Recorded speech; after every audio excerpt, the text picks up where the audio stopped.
애창곡 1위가 무엇인지 아십니까?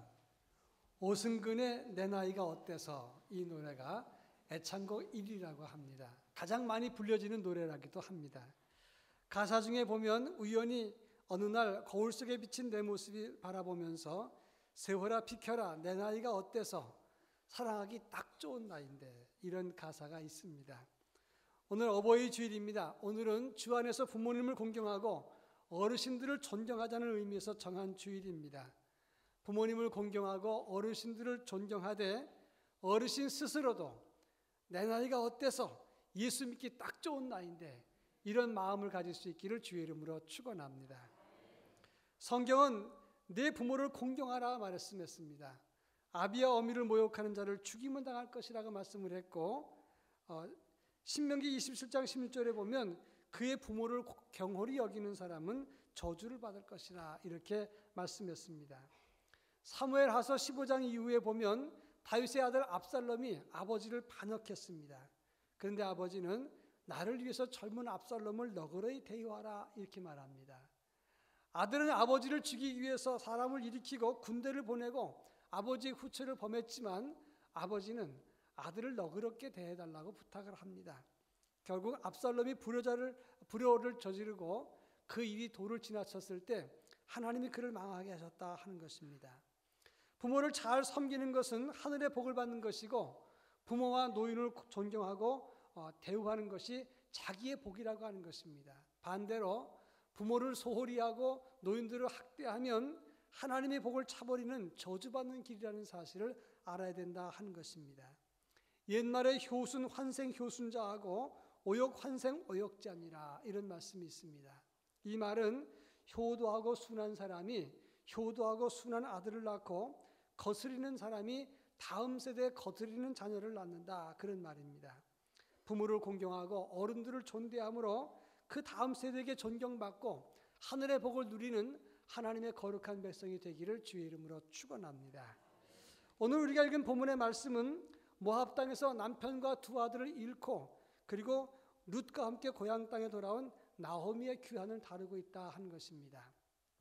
며느리 룻은 하루 종일 곡식을 주어서 이제 시어머니를 공개합니다. 그럴 때 어머니는 하루 종일 어느 밭에서 일했느냐, 힘들지 않았느냐 이렇게 물었습니다.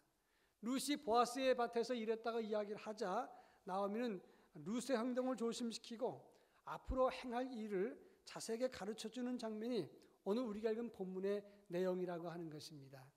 오늘 본문을 통해서 나오미가 보여준 모습을 통해서 어른들은 어떤 모습으로 살아야 되는가, 어떤 모습이 존경을 받는 삶인가, 이런 문제를 함께 살펴볼까 합니다. 제일 먼저 생각할 수 있는 것은 이 오늘 본문이 룻기입니다. 근데 룻기의 내용을 읽어보면 룻이 나오미를 섬긴 효가 중심인지 아니면 나오미가 룻의 길을 열어준 것이 중심인지 어떤 내용이 더 많은가를 한번 생각해 보시기 바랍니다. 우리 일반적으로 룻이 나오미를 잘 섬겼다는 내용만 생각을 했는데, 제가 이 룻기를 쭉 읽어보니까 룻이 나오미를 섬긴 것도 맞습니다. 그러나 더 많은 것은 나오미가 룻의 장례를 열어주기 위해서 애썼던 내용이 더 많다고 하는 것입니다. 이 말은 무슨 말이냐? 늙고 실패한 사람도 얼마든지 자녀를 위해서 할 수 있는 일이 많다는 것을 말하는 것입니다.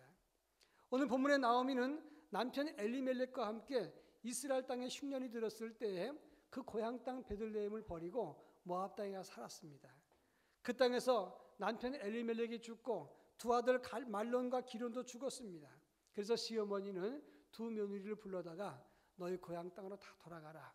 나는 이제 내 고향으로 돌아가겠노라 말했습니다. 그때 오르바는 자기 고향으로 돌아갔고 룻은 끝까지 시어머니를 따랐다고 하는 것입니다. 베들레헴에 돌아왔지만 나오미는 할 수 있는 일이 없습니다. 나이 늙고 이미 마음속으로 쇠약해져 버리고 말았습니다. 그래서 할 수 없이 룻은 들에 나가서 이삭을 주워다가 먹고 살았습니다. 여러분, 이 정도 되면 나오미는 며느리한테 할 말이 있습니까? 없습니까? 할 말이 없어요. 요즘 같으면 이런 시어머니 죄인이어서 더더욱 말을 못한다 하는 것입니다. 한국교회사를 읽어보면 선교사 게리라고 하는 분은 조선 땅은 노인의 천국이다. 다시 태어난다면 나는 한국에서 노인으로 살고 싶다. 이렇게 말했습니다. 과거에 우리나라는 노인 공경을 참 잘했던 그런 나라입니다. 이것이 덕이었습니다. 그것이 집안 전체의 분위기였고 국가 전체의 어떤 윤리였다고 하는 것입니다. 그런데 오늘날은 그렇지 않다는 것이 심각한 문제입니다. 최근에 유니세프에서 아시아와 태평양 지역의 17개 청소년들을 대상으로 1만 명을 대상으로 조사를 했습니다. 그래서 어른을 존경하는가 하는 조사를 했는데 평균치가 72점입니다. 중국은 70점인데 우리나라는 몇 점이냐? 13점입니다. 조사개국 17개국에서 맨 꽁찌를 했다고 하는 것입니다. 이게 대단히 심각한 문제입니다. 부모 공경, 어른을 존경하는 것이 국가의 어떤 윤리였는데 그것이 깨어져 버렸습니다. 대가족이 파괴되고 물질주의가 팽배했을 때 돈 없는 어른과 부모는 존경의 대상이 아니라 구박의 대상이 되어버리고 말았다, 이 말씀입니다. 그런데 중요한 것은 성경은 말합니다. 돈 없고 나이 먹고 힘 없으면 아무것도 할 수 없다는 말이냐? 그게 아니라고 성경은 분명히 말하고 있습니다. 오늘 보면 룻기에 보면 나오미는 모압 땅에 가서 실패하고 돌아왔습니다. 늙어서 일할 수 없습니다. 그렇지만 나오미가 한 일이 얼마나 많으냐 하는 거예요. 여러분, 나오미는 룻에 대해서 관심을 베풀고 그리고 배려를 많이 했습니다. 그리고 그에게 힘을 주면서 보아스와 연결시켜서 후손을 보게 했고 그 가문이 메시아 가문이 되게 했는데 보아스와 룻 사이에 태어난 아들이 오벳인데 그는 바로 다윗의 할아버지가 되었다, 이 말씀입니다. 무슨 말입니까? 가진 것 없고 늙고 아무것도 아닌 것 같아도 노년 어르신들은 할 일이 얼마든지 있다는 것입니다. 그런 의미에서 어르신들도 기죽지 말아야 되고 젊은 사람들은 어른들을 함부로 봐서는 안 된다 하는 것입니다. 어떤 글을 봤더니 김난도 씨가 쓴 책인데 책 제목이 1000번을 흔들려야 어른이 된다, 그런 제목이었어요. 어른이 그냥 나이만 먹어서 된 것이 아니라고 하는 말입니다. 적어도 1000번 이상 인생의 위기를 만나고 흔들려야 어른이 된다, 그런 말이에요. 지금의 어른들도 일제 36년의 쓰듯한 고통을 맛봤습니다. 그리고 해방을 맛보고 6.25 전쟁을 경험했고 가난했던 시절을 경험했고 군사정부 시절 경제발전 조국근대와 수없는 시련과 역경 속에서 그것을 버텨낸 분들이 어르신들이기 때문에 함부로 대해서는 안 된다, 그런 교훈입니다. 임진왜란이 발발했을 때 각 도에서 병사들을 모아서 왕과 나라를 지키자, 그래서 의병들이 많이 일어났다고 합니다. 그런데 지방에서 일어났던 의병들은 지방만 수호한 것이 아니라 한양에 올라가서 왕을 지키자 그랬다는 겁니다. 왕은 이미 도망을 갔는데 한양을 지키고 왕을 지키자, 그리고 올라왔는데 사실은 훈련도 없고 무기도 없었기 때문에 이들이 전쟁에서 많이 실패를 합니다. 그런데 연전연승을 하면서 한양까지 와서 행주산성 대첩을 이룬 부대가 있습니다. 누구의 부대냐면 권율 장군의 전라군이었다는 거예요. 그런데 어떻게 권율 장군은 연전연승을 했는가? 전승의 비결을 다 조사해 보니까 여러 가지 요인이 있었지만 그 중에 하나가 이 전라군에는 업혀다닐 만큼 노쇠한 지휘관이 많았다고 하는 것입니다. 비록 젊은 병사에게 업혔지만 지혜와 전략과 판단력이 뛰어나서 전쟁마다 전승으로 승기를 잡았다, 이렇게 역사학자들이 말하고 있는 것입니다. 중국 역사에 보면 진나라의 멸망에 대해서 목공이라는 사람은 이렇게 말을 합니다. 젊은 전사들보다 기운이 없지만 경험 많은 노인들의 말을 듣지 않았기 때문에 국망의 죄를 짓고 말았다라고 말합니다. 힘이 있고 젊은 사람들, 그 사람들은 있었지만 사실은 기운 없지만 경험 많은 노인들의 말을 듣지 않았을 때 나라가 망했다, 이런 이야기를 하는 것입니다. 이것은 가정사에도 마찬가지라고 하는 것입니다. 노년에 할 일이 없다고 보고 또 힘도 쇠약했다고 보지만 사실은 노인들에게도 그리고 먼저 산 경험 세대에서 젊은 사람들이 갖지 못하는 경험이 있고 지혜가 있고 그리고 할 일도 있다고 하는 것입니다. 그런 면에서 젊은 사람들은 어르신들을 함부로 대하거나 간과하거나 무시해서는 안 된다, 그런 말씀입니다. 따라서 레위기 19장 32절에 보면 너는 센 머리 앞에서 일어서서 노인의 얼굴을 공경하며 내 하나님을 경외하라. 나는 여호와니라, 이렇게 말씀했고 잠언 23장 22절에 보면 너를 낳은 아비에게 청정하고 내 늙은 어미를 경히 여기지 말라, 이렇게 말했다고 하는 것입니다. 센 머리 앞에서 나이 드신 어른들 앞에서 함부로 하지 말라, 그분들을 경히 여기지 말라, 이렇게 말했습니다. 많은 사람들이 늙고 힘이 없고 돈이 없으면 병들고 그리고 치매가 걸리면 사람들이 무시하고 소홀히 하고 기죽이고 외면한다고 하는 것입니다. 그러나 반드시 기억해야 될 것은 늙고 가진 것이 없어도 어른의 자리는 반드시 있어야 된다 하는 것입니다. 어른의 자리를 바르게 지키고 그 자리를 남겨놓는 믿음 있는 사람이 될 수 있기를 바랍니다. 남아프리카 공화국의 원주민들의 생활과 문화를 연구했던 인류학자가 그 남아프리카 공화국의 한 부족에 아이들을 모아놓고 게임을 하나 했습니다. 가운데 큰 과일 바구니를 갖다 놓고 너희들이 제일 먼저 뛰어가서 그 과일 바구니를 잡는 사람이 이긴 사람이다. 그러면 그 과일 바구니를 다 가져라 얘기를 했습니다. 아이들이 충분히 이해하고 이제 시작을 했습니다. 아이들이 막 뛰어가는데 놀라운 것은 이 아이들이 다 같이 손을 잡고 가더라는 거예요. 그리고 과일 바구니 앞에서 빙 이렇게 둘러서서 다 같이 하나 둘 셋 그러면서 동시에 과일 바구니를 잡았습니다. 그리고 아주 사이좋게 과일을 나눠 먹더라 하는 겁니다. 인류학자가 깜짝 놀랐습니다. 어떻게 이렇게 할 수 있느냐 그랬더니 우분투라고 얘기를 하더라는 거예요. 우분투란 말은 함께 있기에 내가 있다 그런 뜻이에요. 다시 말해서 나 혼자 먹으면 그 다른 사람이 먹지 못하는 게 슬픈데 어떻게 나만 먹고 기분 좋아질 수 있겠느냐 이런 얘기예요. 함께 있기에 내가 있다 그런 이야기입니다. 아주 중요한 말입니다. 여러분 내가 갑자기 뛰어난 거 아닙니다. 어른들이 있기 때문에 내가 있는 것이고 어른의 자리가 있기에 오늘 내가 내 자리도 있다 이 말씀입니다. 그런 의미에서 어른의 자리를 치워버리고 그리고 내가 행복할 수 있다는 것은 착각이라는 사실을 알아야 되는 것입니다. 생명을 준 부모가 있고 오늘에 있게 한 어른들이 있기 때문에 그분들이 늙고 그리고 소유가 없어도 할 수 있는 것이 아무것도 없다고 생각을 해도 존재 자체가 귀한 것입니다. 그런 의미에서 어르신들은 기죽지 말아야 되고 젊은 사람들은 그 어르신들을 존경할 수 있어야 된다 그런 말입니다. 어르신들을 존경하고 부모를 공경하는 하나님의 거룩한 백성이 되기를 바랍니다. 자, 그렇다면 오늘 본문 19절부터 20절, 22절을 보면 어떻게 나오미는 룻에게 무슨 말을 하면서 어른으로서 본을 보였는가 하는 점입니다. 19절과 20절, 제가 19절 읽고 여러분 20절 읽습니다. 시어머니가 그에게 이르되 오늘 어디서 주었느냐 어디서 일을 하였느냐 너를 돌본 자에게 복이 있기를 원하노라 하니 룻이 누구에게 이랬는지 그리고 시어머니에게 알게 하여 이르되 오늘 일을 하게 한 사람의 이름은 보아스니라 하는지라.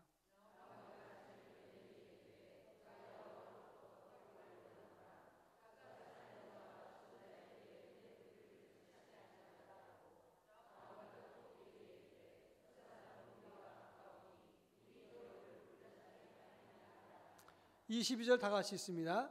나오미가 며느리 룻에게 이르되 내 딸아 너는 그의 소녀들과 함께 나가고 다른 밭에서 사람을 만나지 아니하는 것이 좋으니라 하는지라. 오늘 보면 19절 20절 그리고 22절에 보면 아주 중요한 의미를 오늘 우리에게 교훈해 주고 있습니다. 첫째 19절에서는 나오미가 룻에게 묻습니다. 어느 밭에서 일을 했느냐. 그러니까 룻이 말합니다. 그러니까 그 사람에게 너를 돌본 사람에게 복이 있기를 원한다 말을 했습니다. 이것은 무슨 말이냐면 자녀에 대한 관심을 깊이 기울였다는 것을 말하는 겁니다. 20절에 보면 그 집은 보았습니다. 그가 여호와로부터 복을 받기를 원하노라. 그가 살아있는 자와 죽은 자에게 은혜 베풀기를 그치지 않는구나. 그는 우리의 기업을 물을 자다라고 말합니다. 이 말은 믿음을 가지고 하나님의 은혜로운 말로 축복해주고 있는 것을 볼 수 있습니다. 또 22절에 보면 너는 그의 소녀들과 함께 나가서 다른 밭에서 일하지 말라. 룻의 행동 거지를 조심시키면서 앞으로의 할 일을 가르쳐주고 있다 이 말입니다. 여러분 오늘 우리 본문에서 나오미가 보여주었던 것처럼 나이 든 연세 드신 어르신들도 할 일이 얼마든지 있습니다. 자녀에 대한 깊은 관심과 자녀를 위해서 미래의 자녀를 위해서 기도할 수 있는 것입니다. 믿음을 가지고 축복의 말을 많이 할 수 있는 것입니다. 또 앞으로 행할 일에 대해서 자녀들에게 젊은 세대들에게 지혜를 가르쳐 줄 수 있다 이 말입니다. 이것이 바로 어르신들의 할 일이고 나오미가 보여준 일이었다고 하는 것입니다. 이 말씀을 들으면 어르신들 중에서 이런 말 하시는 분이 있어요. 아니 요즘 젊은 애들이 어른들 말 들어요? 듣지도 않고 어디 가냐 관심을 물어보면 괜히 신경질만 낼 텐데 말하는 경우가 있어요.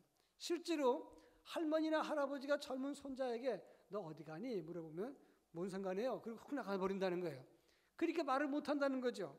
그리고 젊은이들이 우리들 말 들어주지 않는데 어떻게 말하느냐? 그렇게 말할 수 있는 겁니다. 실상 젊은이들에게 왜 어르신들의 교훈을 거부하느냐 물었더니 제 1위가 뭐였냐? 잔소리가 많다는 거예요. 두 번째가 뭐냐? 자기 생각만 하고 가족 생각을 안 하는 이기적인 생각이 많더라는 거예요. 세 번째가 뭐냐? 완고해서 소통이 안 된다는 겁니다. 그리고 네 번째가 참 중요한데 어르신들이 젊은 사람과 말을 안 한다는 겁니다. 왜냐하면 말하면 상처받으니까 아예 말 안 한다는 거예요. 그래서 교훈을 받을 수가 없다. 이런 통계가 나왔어요. 여러분, 잔소리, 이기적이고 완고하고 두려워서 말 안 하는 것, 이것을 뛰어넘어야만 어른으로서 역할을 할 수가 있다는 걸 아셔야 됩니다. 어떤 초등학교 2학년 아이가 가족이라는 시를 썼어요. 엄마가 있어서 좋다. 나를 예뻐해줘서. 냉장고가 있어서 좋다. 나에게 먹을 것을 주어서. 강아지가 있어 좋다. 나랑 놀아주어서. 근데 아빠는 왜 있는지 모르겠다. 이런 시를 썼다는 거예요. 엘빈 토플러는 21세기를 넘어가면서 가장 큰 위기는 가정의 위기다. 특히 본이 되는 아버지와 어른이 없다는 것이 큰 위기다. 이렇게 말을 했어요. 여러분, 어른으로서의 기품과 권위를 상실했기 때문에 오늘날 이 사회가 위기의 사회가 됐다. 이런 말씀입니다. 알렉산더 닐은 서머 힐이라고 하는 책에서 이렇게 말합니다. 미숙하고 잘못된 자녀 교육이 인생을 망치고 존경받지 못하게 됐다. 아이들의 잘못을 지적하고 엄격하고 미숙하고 진지함이 없는 교육, 이것이 바로 자녀 교육을 흔들어 놨고 어른들이 존경받지 못하게 했다. 이렇게 말하고 있는 것입니다. 여러분, 제가 어떤 책에 보니까 다윗과 솔로몬의 차이가 무엇이냐라고 하는 글을 봤어요. 성경에 보면 다윗이 죽기 전에 솔로몬에게 유언합니다. 너는 힘써 대장부가 되고 하나님의 말씀, 기록된 모세의 율법에 기록된 대로 지키라. 그러면 내가 어디로 가든지 무엇을 하든지 형통하리라 말했다는 거예요. 이제 다윗이 자녀들에게 귀감이 됐고 그리고 믿음으로 권면하고 마지막 유언을 바르게 남겼기 때문에 솔로몬이 위대했다는 겁니다. 그런데 솔로몬이 말년에 어떻게 했는가? 아버지 다윗을 닮은 게 아니라 여인을 가까이 하고 우상을 섬기고 삶의 질서가 없고 그래서 존경받지 못한 자가 되었을 때 그 아들 르호보암은 옹졸하고 무능하고 유약하고 자기 고집이 강하고 결국은 나라가 갈라지는 분열을 맞이하게 됐다. 차이라고 하는 것은 다윗과 솔로몬의 차이는 위대한 아버지, 교훈과 믿음을 가진 아버지가 있느냐 없느냐의 차이 때문에 갈라졌다. 이렇게 평가했다고 하는 것입니다. 여러분, 부모 세대가 자녀들에게 바른 본을 보여야 된다는 사실을 알아야 되는 것입니다. 한 아이가 아버지에게 물었습니다. 아빠, 전쟁은 참 무서운 것인데 왜 어른들은 전쟁을 좋아하지요? 아빠가 상당히 난처했어요. 내가 참 알아듣기 어려운 이야기인데 한 가지 예를 들어 설명하자면 1914년 일어났던 세계전쟁은 독일이 벨지움을 공격해서 시작되었다. 이렇게 설명하니까 엄마가 탁 끼어들었어요. 여보, 애들한테 가르치려면 진실하게 가르치세요.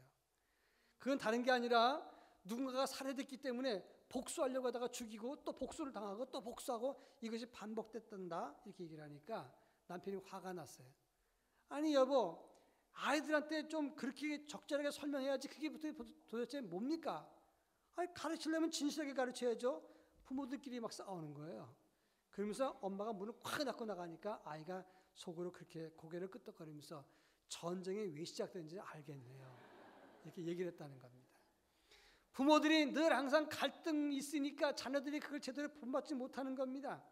평상시 믿음으로 존경받지 못하는 부모가 자녀들에게 바른 교훈을 줄 수 없는 것입니다.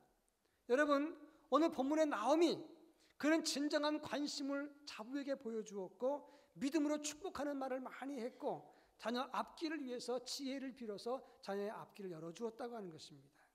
성경학자들은 말합니다. 나오미가 베들레헴으로 돌아온 것은 믿음으로의 귀환이었고 동시에 나오미가 가졌던 평상시의 영성과 경건이 룻으로 하여금 철저하게 순종하게 만들었다라고 말을 하고 있는 겁니다. 평상시의 경건과 영성으로 가르침과 교훈의 권위가 있는 부모가 되기를 바랍니다. 그리고 참된 믿음으로 기도하는 부모, 경건과 영성이 있어서 다음 세대들에게 귀감이 되는 본이 되는 어르신들이 될 수 있기를 주의 이름으로 축원합니다. 마지막 세 번째, 오늘 본문에 나오는 나오미는 어떻게 이렇게 며느리 일에 적극적으로 나서고 권면할까 하는 겁니다. 여러분, 나오미는 남편과 함께 두 아들을 데리고 모압 땅에 갔다가 완전히 망한 사람이에요. 남편도 죽고 그 다음에 두 아들도 죽었습니다. 며느리들이 있었지만 며느리를 다 돌려보내라 가려고 하라 했습니다. 그리고 돌아온 다음에 그는 사람들이 나오미가 왔다고 말할 때 나를 나오미라 하지 마라, 나를 마라라 하라 그랬어요. 마라, 이 말은 괴로움, 쓴맛 이런 뜻이에요. 나는 지금 괴로운 사람이다. 얼마나 철저하게 실패했으면 그런 말을 했겠어요. 그녀가 모압 땅에서 고향 땅 베들레헴으로 돌아왔다는 것을 두고 성지학자들은 나오미의 귀환이다 이렇게 말합니다. 여러분, 베들레헴이라는 뜻이 무슨 말입니까? 떡집이란 뜻이에요. 하나님의 말씀의 떡집, 잘 살겠다고 떡집을 버리고 모압 땅에 갔다가 다 망했습니다. 그리고 돌아왔어요. 말씀의 집으로 돌아왔기 때문에 나오미의 귀환은 믿음의 회복이라고 말을 하는 것입니다. 여러분, 이렇게 믿음의 회복을 가졌던 나오미의 영성이 어떻겠습니까?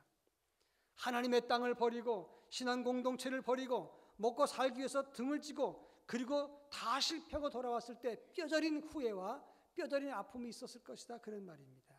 그래서 나오미는 룻에게 너는 나처럼 되지 마라. 복을 주시는 것은 하나님이다. 우리 인생이 잘 되는 것은 복의 줄기에 붙어 있어야 되는 것이다. 이것을 가장 잘 알았기 때문에 그래서 더 적극적으로 나오미는 룻을 앞길을 열어주게 되었다 이렇게 말을 하는 것입니다. 심리학자들이 자이가르니크라고 하는 효과를 이야기합니다. 러시아학자 자이가르니크가 발견한 현상인데 바로 직전에 중단된 작업 내용이나 또는 미해결된 기억이 가장 기억에 잘 남는다는 겁니다. 이게 무슨 말이냐면 예를 들어 설명하죠. 연속극을 보게 되면 매일매일 하루하루 하는 연속극에 마지막 순간에 짠 하고 궁금하게 만들어 놓고 그 다음에 해결되지 않는 숙제를 제시해 놓고 끝나버려요. 그러면 사람들의 마음속에 궁금증으로 남기 때문에 그 다음번을 기대하게 되는 거예요. 이게 바로 자이가르니크의 효과라는 겁니다. 방송에서 잘 이용해 보는 거예요. 나오미도 마찬가지예요. 방금 전에 돌아왔습니다. 하나님의 땅을 떠났습니다. 신앙 공동체를 떠났습니다. 믿는 사람들을 곁을 떠났습니다. 그래서 실패하고 남편과 두 아들이 죽고 빈털터리로 돌아왔습니다. 내 몸은 늙고 병들었습니다. 그럴 때 나오미의 가슴속에 가장 큰 남는 것이 무엇일까요? 뼈저린 후회 그리고 믿음으로 살아야 되겠다는 잔상이 남아있을 것이다 이런 말입니다. 그래서 룻을 위해서 권면하고 가르치고 안내하고 적극적으로 도울 수밖에 없었던 것입니다. 우리 인생도 마찬가지입니다. 지금까지 살아온 날을 돌이켜보면 우리 믿음, 위대하고 큰 믿음, 성공적인 믿음이 아닐 수 있어요. 그렇다고 가르치지 못합니까? 아닙니다. 성공한 사람만 가르칠 수 있는 게 아닙니다. 나오미처럼 실패했어도 그 실패한 잔상이 가장 클 때, 더 늦기 전에, 그 잔상이 지워지기 전에 다음 세대에게 바르게 가르치고 남기고 그리고 다른 사람의 후손들의 길을 열어주는 것이 어른의 몫이라 그런 말입니다. 무엇이 복인지, 무엇이 하나님이 원하시는 길인지, 어떤 길을 걸어가야 가장 가치 있는 길인지 지금 알지 않습니까? 그렇다면 그 남아있는 그 잔상을 가지고 그 강한 영향력을 가지고 자녀들에게, 다음 세대에게, 젊은 세대들에게 가르칠 수 있어야 된다 하는 겁니다. 인생을 살고 난 다음에 가장 남기고 싶은 길, 그리고 가야 될 길, 나오미처럼 다음 세대에 가르치고 유언하고 남겨야 된다 그런 말이에요. 맥스 루케이도는 말하기를 그리스도를 떠나서 그 누구도 거룩할 수 없다. 우리는 오직 예수 그리스도 안에서 참된 거룩을 가질 수 있다라고 말을 했습니다. 적어도 내 믿음이 실패하지 않았던 이 믿음 하나만큼은 남아있지 않습니까? 살아온 결과, 지금까지 살아온 결과 가장 중요한 것이 믿음이라는 건 남아있지 않습니까? 예수 평생 믿고 자녀들에게 돈 벌어야 된다, 돈이 제일이다. 이건 얼마나 실패한 인생이냐 이 말이에요. 적어도 인생 살고 난 결론이 하나님 앞에 서 있어야 된다는 것을 알았다면 그 나머지 가진 가장 큰 교훈을 다음 세대에게 가르쳐 줄 수 있어야 된다. 그걸 남겨줘야 된다 이 말씀입니다. 시편 27편에 보면 내가 여호와께 바라는 한 가지 일, 그것을 구하리니 곧 내가 내 평생에 여호와의 집에 살면서 여호와의 아름다움을 바라보며 그의 성전에서 사모하는 그것이다. 이렇게 고백했어요. 우리 인생의 최고의 기쁨과 감격이 무엇인가?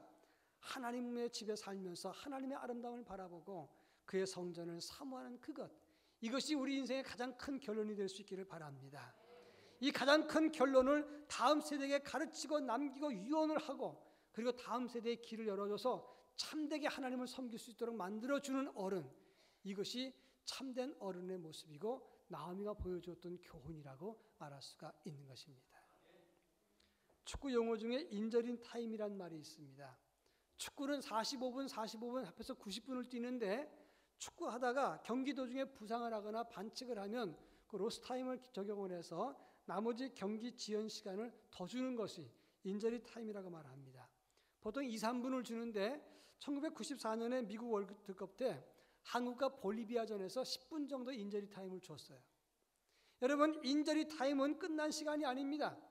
다 진 경기라도 얼마든지 뒤바꿀 수 있는 그런 좋은 시간이 인저리 타임인 거예요. 어떤 의미에서 보면 지금 우리는 인저리 타임을 살고 있는지도 모릅니다. 내 인생 다 끝난 것이 아닙니다. 요 남은 짤막한 시간이지만 얼마든지 인생을 역전으로 바꿀 수가 있고 다음 세대에게 중요한 교훈을 남길 수가 있는 시간이 바로 이 시간이라고 말할 수가 있는 것입니다. 나오미처럼 권위와 믿음과 참 가르침을 가지고 다음 세대에게 남길 수 있기를 바랍니다. 그래서 젊은 세대들에게 존경과 사랑을 받고 더 나아가 나오미의 가문이 누구의 가문이 메시아 가문이 되었던 것처럼 우리 가문을 통해서 믿음의 사람이 나타나서 하나님이 거룩하게 쓰시는 의의 도구, 그리고 믿음의 명문 가문으로 우뚝 설 수 있기를 바랍니다. 이런 교회, 이런 가정이 될 수 있기를 주의 이름으로 축원합니다. 기도하겠습니다.